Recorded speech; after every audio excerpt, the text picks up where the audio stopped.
Hola, hoy hablamos con Selene Velázquez, una de las restauradoras de arte más importantes de México y de Latinoamérica. Hablamos con ella sobre la importancia de la tecnología en su trabajo, cómo la tecnología ha ido transformando las técnicas de restauración, tanto de bienes muebles, o sea, obras de arte, como de bienes inmuebles, o sea, edificios, iglesias, murales, y también sobre el papel de la creatividad en el trabajo propio de la restauración. ¿Cuál es la diferencia entre crear arte y restaurar arte, por ejemplo? Hablamos también sobre los proyectos más importantes en la carrera de Selene y sobre el panorama internacional y nacional, es decir, mexicano, del mundo de la restauración. Los invitamos a escuchar este episodio.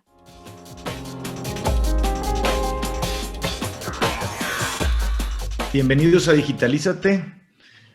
En este episodio contamos con la grata presencia de Selene Velázquez. Ella es arquitecta, estudió su maestría en restauración de monumentos.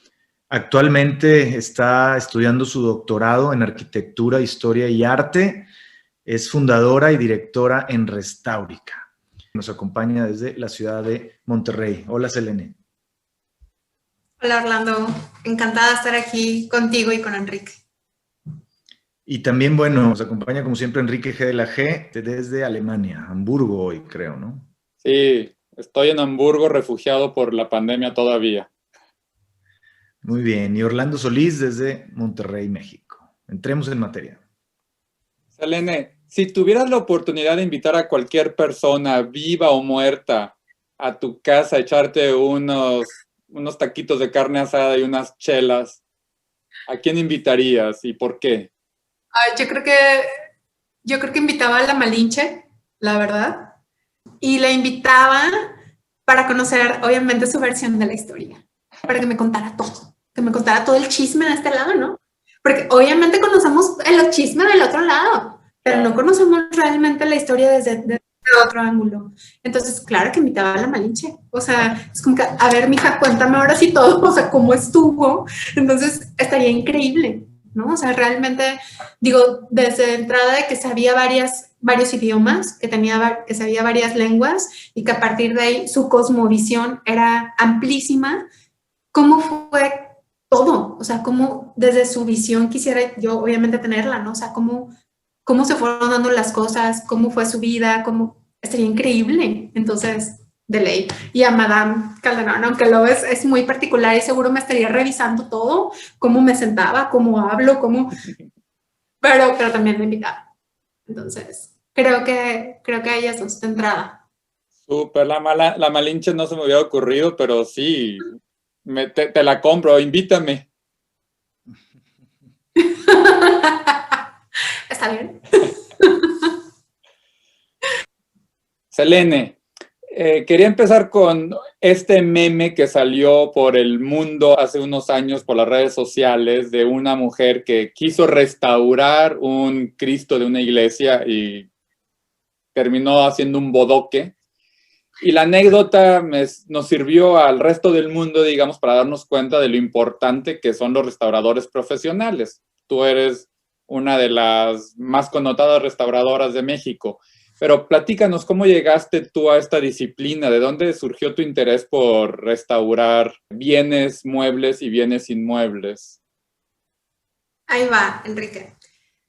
Yo primero soy arquitecta. Siempre les cuento a todo el mundo que antes de ser restauradora soy arquitecta porque estudié la carrera en la Autónoma de Nuevo León y después hice la maestría de restauración de sitios y monumentos en la Universidad de Guanajuato. Sin embargo, pasó algo como muy extraño cuando yo estaba en la carrera. Casi nadie sabe, pocas personas, que primero entré a medicina. Entré a medicina en la Autónoma de Nuevo León, cosa que mis padres, sobre todo mi papá, yo creo que bueno, no sé si ya me perdonó en la vida, pero primero entré ahí, me salí y después entré a arquitectura. Pero estando en arquitectura había algo como muy extraño porque no acababa de hacer clic con la mayoría de los maestros que estaban ahí, que nos decían casi todos que teníamos que hacer arquitectura contemporánea y prácticamente teníamos que hacer casonas gigantes o torres de departamentos o torres de oficinas, o bueno, y la verdad es que yo no me veía identificada con eso, pero sí me veía identificada con las construcciones que ya estaban ahí antes que nosotros. Siempre cuento que, por ejemplo, mi papá, que es ingeniero mecánico electricista, le tocaba hacer mantenimientos a diferentes municipios del área metropolitana o del estado de Nuevo León. Y cuando yo estaba chiquita lo acompañaba. Y entonces cuando lo acompañaba, por lo general fui conociendo hacia el estado y me llamaba mucho la atención la arquitectura, que en ese entonces yo no sabía que se le llamaba arquitectura vernácula, pero la arquitectura regional. Y la veía en un muy mal estado de conservación y no entendía por qué estaba así. Entonces, cuando yo entro a arquitectura, ahí prácticamente me voy dando cuenta que realmente lo que me gusta es la historia, pero no la historia per se, o sea, no por aprenderme nombres o por aprenderme fechas, sino por los sistemas constructivos, que es después algo que llevo a la práctica. Por ejemplo, cuando doy clase de historia en la Universidad de Guanajuato, yo siempre les decía a los alumnos, lo interesante de la historia de la arquitectura no es la historia nada más, sino los sistemas constructivos que se han utilizado a través de las distintas épocas. Entonces, a partir de ahí fue que comenzó la inquietud por conocer sobre esos sistemas y ver cómo se podían conservar de manera adecuada. Porque cabe hacer mención que, por ejemplo, en Monterrey o en la zona metropolitana habían como algunos intentos de conservación, y digo intentos no de una manera como alzada, sino que realmente eran personas que tenían muy buenas intenciones, pero que no se utilizaban los materiales adecuados o que no tenían los criterios y normas internacionales que tenemos los restauradores conservadores, ¿no? A partir de eso digo, bueno, ¿a dónde me voy a estudiar la maestría? Empiezo a revisar y digo, a la Universidad de Guanajuato. Y entonces me voy a la Universidad de Guanajuato y es que me especializo, ¿no? Entonces, a partir de ahí ya fui conociendo más de la restauración, tanto de bienes muebles y de bienes inmuebles. Y en el 2008 creo una empresa que se dedica justo a todo eso y que se llama Restaurica.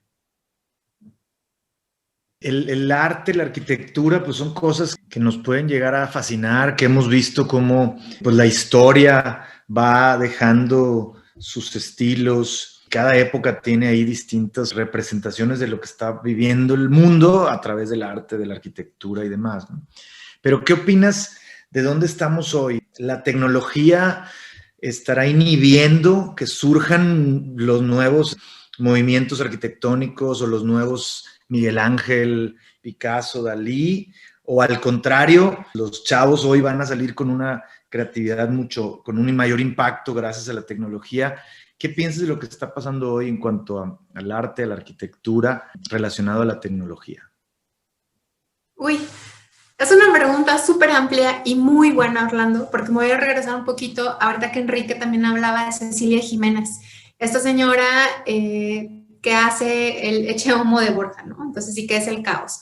Muchas personas dirían, bueno, ella tenía muy buenas intenciones, o a lo mejor era como, no sé, era como la conocida del pueblo que tenía cierta práctica. Pero los restauradores, los arquitectos, bueno, en este caso sobre todo los restauradores, siempre utilizamos la tecnología para poder estudiar todas estas obras de arte o los bienes culturales previa intervención, ¿no? Hubiera sido bien interesante haber hecho muchos estudios de cómo se encontraba el Eche Homo previa intervención y, digo, antes de hacerle cualquier cosa, ¿no? Siempre es necesaria la tecnología. Hay muchos artículos ahora sobre qué sucede justo a los jóvenes. Yo tengo 2 sobrinitas, tengo sobrinas, están pequeñas, una tiene 6 y 8 años, y sí es muy impresionante cómo son muy hábiles con la tecnología. Pero tú les pones una hoja de papel y les pones acrílico, y quiero que veas también cómo empiezan a ser hábiles manualmente. Parece que es algo que tenemos en el ADN. O sea, al final del día hemos convivido muchísimo más tiempo en la historia de la humanidad sin tecnología que con tecnología, ¿ok? O bueno, la tecnología como tal y la conocemos ahora, ¿no? Porque desde la edad de la piedra había cierto tipo de tecnología a la época. Sí, pues claro. Pero obviamente nos ayuda muchísimo, o sea, nos ayuda muchísimo porque se ha hablado también en distintos medios. Antes, para poder tener acceso a, no sé, a una obra de arte, o lo veías en una enciclopedia, o tenías que ir al museo. Ahora, con un clic, puedes hacer recorridos virtuales por todos lados, ¿no? Entonces, yo creo que la tecnología también sí va a ayudar para sensibilizar a muchas personas y sobre todo a los jóvenes. Pero lo interesante es que no nada más se queden imágenes, sino cómo aterrizar esto, ¿no? O sea, que no nada más estemos como dándole like o revisando una y otra imagen porque tenemos miles de imágenes todo el tiempo, sino cómo podemos aterrizar toda esa información que la tecnología nos da en ese sentido.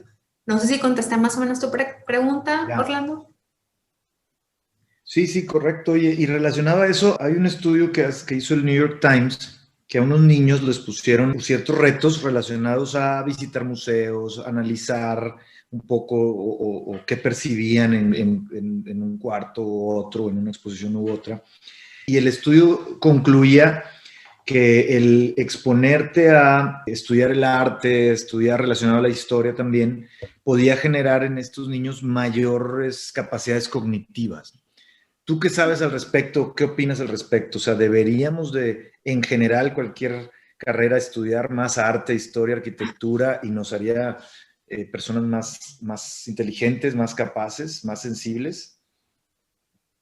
Yo creo que lo que nos ayuda más es la observación, ¿ok? Entonces, es lo interesante de poder acercarnos al arte. Cuando tú ves una obra de arte, por lo general no agarras esto y dices, ¡ay, qué bonito, bueno, baila, que sigue! No, no, no. Agarras lo que tengas enfrente o más bien lo observas y pones a ver todos los detalles, ¿no? Entonces se empieza a enriquecer, no sé, practicas la observación y la observación nos ayuda para todo en la vida, incluso para los negocios, ¿eh? O sea, realmente sí nos hace personas muchísimo más sensibles y es por eso lo interesante del arte. O sea, el arte nos ayuda a también, es como un estate quieto, ¿no? Hace que tengas una pausa y que realmente puedas observar. Entonces creo que en gran medida eso es lo que ayuda a que nos haga más sensibles y que nos abra la mente a muchísimas más cosas, ¿no? Digo, habrá personas que si ven un Pollock y después ven un Cabrera, piensen que el Cabrera es arte y el Pollock no. Bueno, ¿por qué sí y por qué no? Y entonces empiezas como, entonces realmente lo interesante es enfrentarte a obras de arte distintas, no necesariamente solo las que te gustan, porque entonces ahí tu bagaje cultural empieza a crecer muchísimo más. Y entonces puedes tener empatía con personas que a lo mejor dices, yo no tengo nada que ver con X o Y, pero ya cuando los conoces, o cuando realmente los empiezas a observar de manera distinta, puedes tener también empatía con ellos. Entonces creo que también por ahí se puede ir, ¿no? Súper. Selene, yo hago en parte traducción, he traducido novelas, etcétera, y me sucede muchas veces que la gente piensa que la obra de arte o la creatividad es la que pone en su trabajo el escritor y que el traductor no desarrolla un trabajo creativo. Y mutatis mutandis, podrían pensar algunas personas que el trabajo creativo es el del artista y el restaurador no ejerce un trabajo realmente creativo. Y quería saber, de alguna manera provocándote con esta pregunta, ¿de qué manera despliega su creatividad una persona como tú que es restauradora en comparación con la creatividad que desplegó el artista original? Uy, esta pregunta también me encanta, Enrique, porque hay muchas personas que seguido nos escriben a Restauri y que nos dicen, es que son unos artistas lo que hacen. Y les digo, no somos artistas, lo siento mucho, pero no somos artistas. Es más probable que seamos investigadores, artistas, ¿no? ¿Por qué? Porque, por ejemplo, en una obra de restauración, voy a hablar pintura de Caballete, ¿no? Nosotros no imitamos la pincelada del artista, ¿ok? Porque si no estaríamos falseando la obra. Nosotros, cuando hay una laguna, o por ejemplo, cuando hay un faltante de color, la reintegración cromática se hace de tal manera que sea visible, ¿ok? Que se diga que ya pasó por ahí la mano del restaurador, sin que la intervención sobresalga más a el original del autor. Espero más o menos ser clara. ¿Cómo lo hacemos? Por ejemplo, por medio de rigatino. Son líneas verticales, en algunos casos, que según la vibración de color, tú te acercas y puedes ver las líneas. Te alejas y se va integrando perfectamente a la obra. ¿ok? Entonces, nosotros somos creativos en el sentido de cómo vamos a restaurar un bien cultural. Ahí entra nuestra creatividad, por así decirlo, ¿no? Sin embargo, estamos regidos por normas y criterios internacionales. Hay cartas de restauración que se han firmado a través de distintas décadas y que nos regimos a partir de eso, ¿no? De manera internacional y de manera nacional e incluso en ocasiones locales. Entonces, cuando nosotros queremos restaurar un bien cultural, hay diferentes pasos a seguir y lo hacemos con base a esa información. No es que de repente yo amanecí un día y dije, ¡ay, qué bonita está la Catedral de Monterrey, pero me gustaría mejor verla azul! Y ahora que ya me la dieron para restaurar, la voy a pintar toda azul. Espérate, ¿por qué la vas a pintar azul? Tienes que justificarlo, ¿no? Entonces tienes que hacer todo un trabajo de investigación histórica, análisis, muchas veces incluso análisis en laboratorio, escaneos, y a partir de ahí hacer una propuesta de intervención. Insisto, entonces nuestra creatividad entra en poder presentar esa propuesta o ese proyecto de intervención que también tiene que ser avalado por las distintas instancias, en este caso locales o nacionales, para tener la autorización de tocar esos bienes culturales, en caso de que estén protegidos.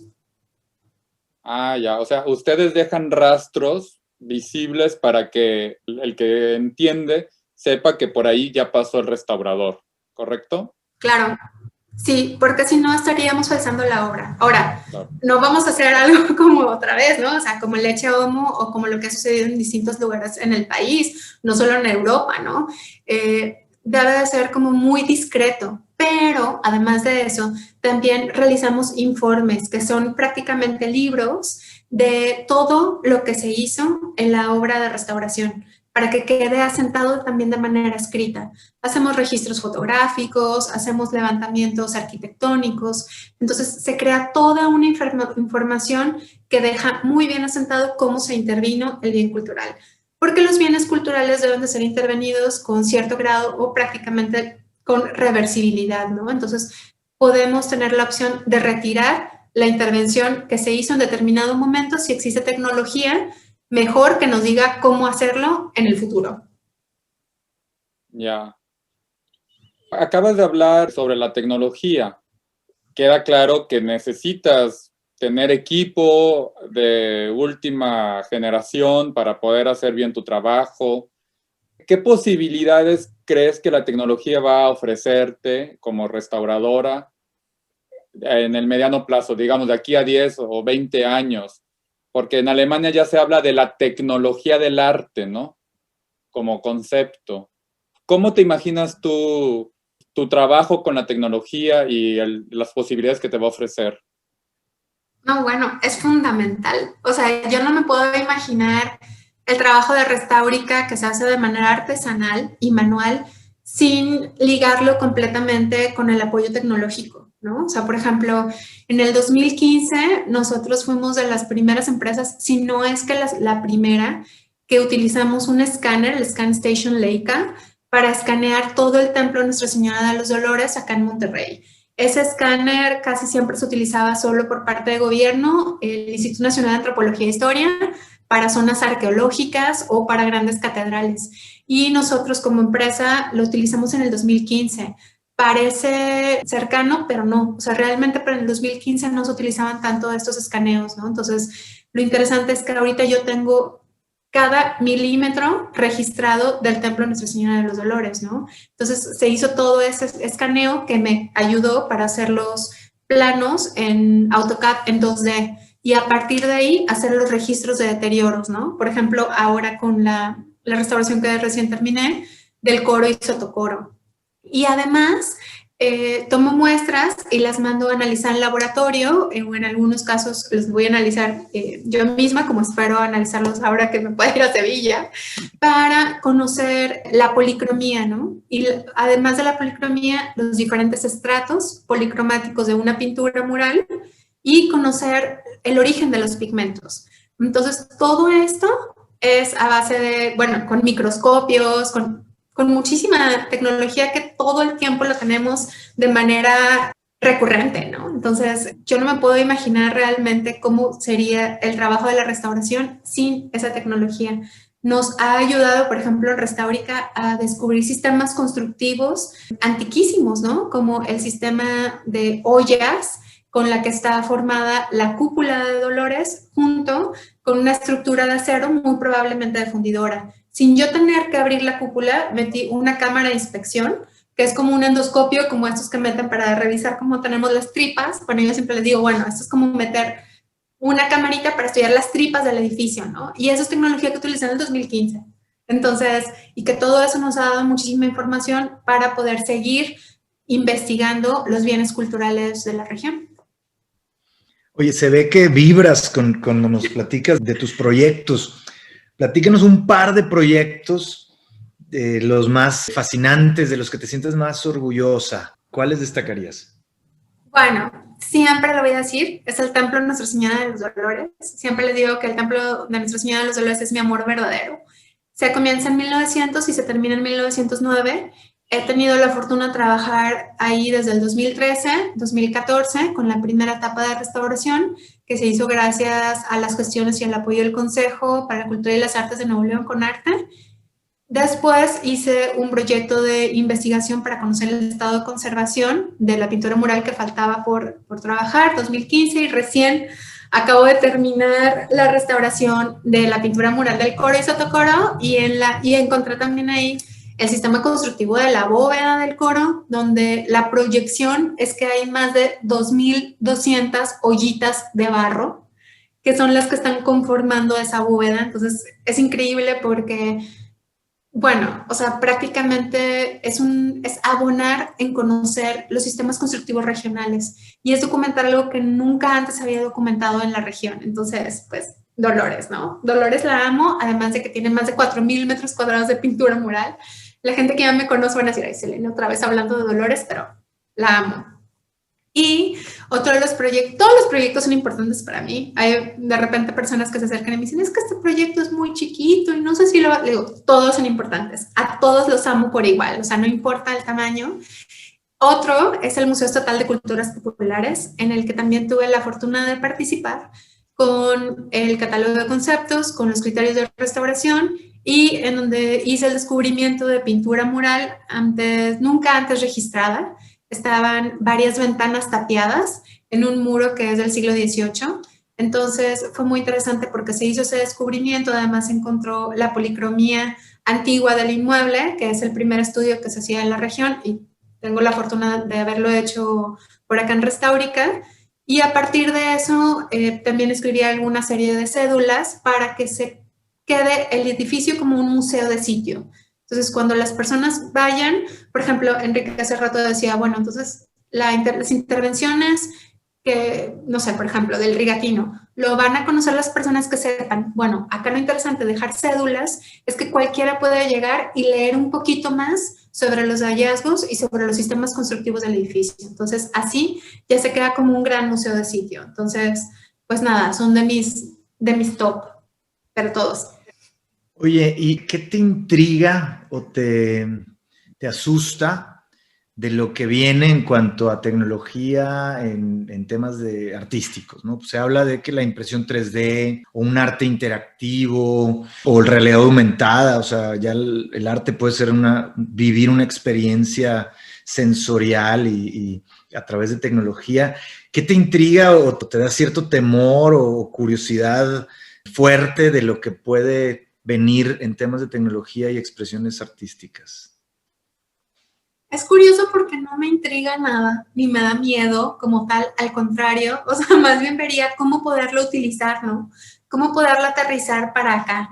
Por ejemplo, a ver, en el 2015 visité las casas de Gaudí en Barcelona y estaba la tecnología de realidad aumentada. Igual, por ejemplo, en Granada, en varias ocasiones he ido al Albaicín y, por ejemplo, te pones obviamente sus lentes de realidad aumentada y puedes ver, por ejemplo, los baños termales como era antes, ¿no? Entonces, a mí me encantaría hacer algo así, por ejemplo, vuelvo a Dolores, o en el caso del Museo Estatal de Culturas Populares, hacer una proyección de cómo se veía la pintura mural que está debajo, porque en Dolores hay varias etapas pictóricas, ahorita vemos la del 3839, a mí me encantaría hacer una realidad virtual de cómo era la capa pictórica de 1909. Entonces, que llegues a Orlando, te pones tus lentes de realidad aumentada y entonces dices, ¿qué es esto que estoy viendo? ¿No? Entonces, en lugar de asustarme, me encanta. O sea, la verdad es que digo, bueno, ¿cómo puedo utilizar toda esta tecnología para que hayan unas mejores lecturas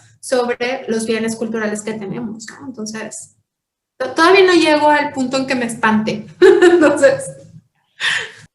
Selene, a nivel mundial, a nivel global, ¿hay algún proyecto de restauración que te haya llamado la atención o que estés siguiendo especialmente o que atrape tu interés? La Alhambra siempre. Me gusta mucho todo lo que se ha hecho en la Alhambra. O sea, la Alhambra es la verdad muy impresionante en muchos sentidos y me encanta lo que se ha trabajado ahí, por ejemplo, con las yeserías o incluso con los consolidantes que después son visibles con luz UV, ¿no? Entonces, eso me parece la verdad fabuloso y me parece exquisito, ¿no? Entonces, siempre me va a encantar mucho todo lo que sea la Alhambra, porque además es uno de mis... No puedo decir que es un inmueble porque no es un inmueble, es todo un conjunto, es una pequeña ciudad. Es uno de mis espacios favoritos del mundo, ¿no? Entonces, realmente me gusta muchísimo todo lo que se trabaja ahí y también que se hace de manera interdisciplinaria, ¿no? Digo, que es otra de las cosas. Los restauradores trabajamos o debemos, porque no todo el mundo lo hace de manera multi e interdisciplinaria, ¿no? Entonces, en la Alhambra, pues nada, que es arquitectura de tierra, entonces trabajas con arquitectura de tierra, trabajas con yeserías, trabajas con policromía, trabajas con escultura, como las Fuentes de los Leones, entonces tiene todo, ¿no? Entonces me fascina. Digo, y obviamente también todos los mosaicos y demás, ¿no? No, es increíble. Es increíble y es enorme además, o sea, tienes ahí para los próximos 200 años. Claro. Yo he ido 2 veces y las 2 veces que me ha tocado ir, bueno, siempre me quedo con ganas de quedarme ahí muchísimo más rato y ver cada centímetro cuadrado del espacio. Es increíble. Entonces, sí, definitivamente todo lo que se hace en el Alhambra. Órale. Muy bien, oye Selene, ¿qué documental, película, libro recomiendas para las personas que quieran saber un poco más de la restauración, de todo lo que nos has platicado, movimientos arquitectónicos, tecnología en el arte y en la arquitectura? ¿Qué documental, película o libro recomiendas? Uy, yo les voy a recomendar algo más bien como para poder viajar en el tiempo un poquito y de hecho me traje el libro para acá. Una de las maneras de conocer un espacio o un inmueble es yéndote a la investigación histórica, ¿no? Entonces, yo les voy a recomendar más que un libro sobre restauración, porque también hay que tener mucho cuidado con eso, y yo lo digo de manera recurrente.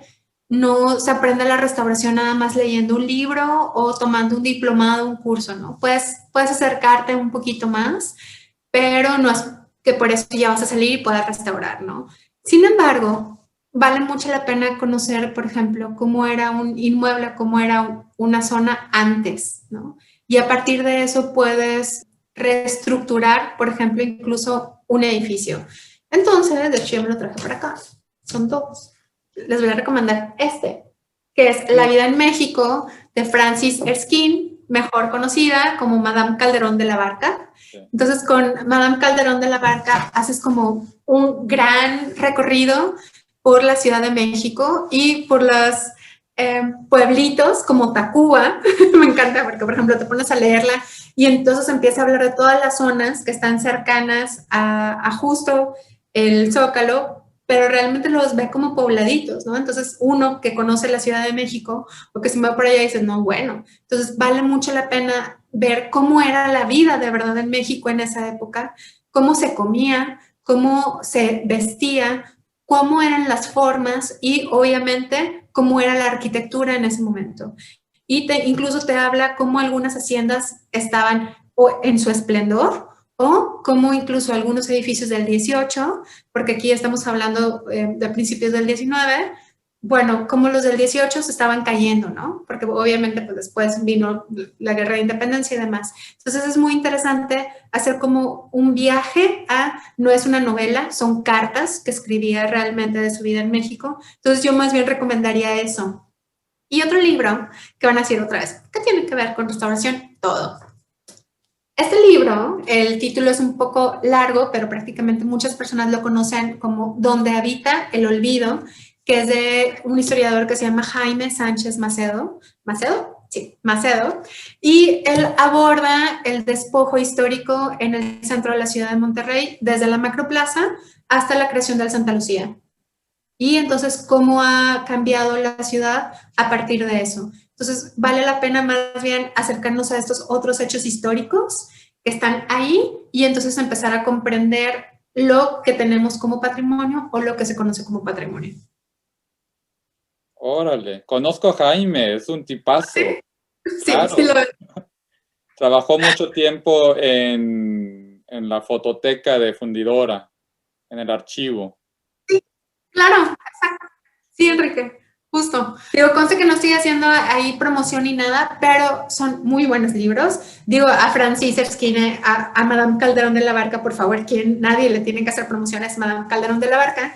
Y Jaime, esa es una muy buena investigación que la verdad valdría la pena que muchas personas se acercaran y pudieran conocer lo que sucedía en las ciudades de otro enfoque, ¿no? Entonces... Sí.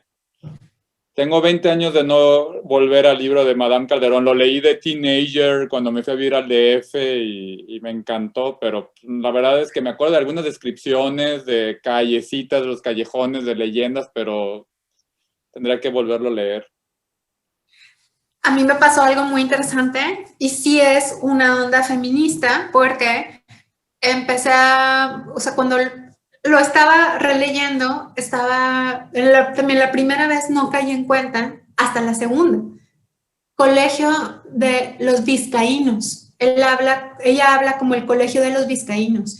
Y ahorita todo el mundo conocemos el Colegio de las Vizcaínas. O sea, porque realmente ese colegio en la Ciudad de México se fundó para educar a las hijas de los vizcaínos. Entonces es bien interesante cómo hoy se conoce como Colegio de las Vizcaínas y en ese momento Madame hablaba en plural masculino. Entonces es muy interesante la verdad cómo ha ido cambiando todo esto y que cuando yo lo leí la primera vez, yo sí, casual, pero después dije, ay, no, es real. Entonces sí, como ha ido cambiando todo, ¿no? Entonces vale la pena releer en algunas ocasiones porque de repente te encuentras como con estas cositas, ¿no?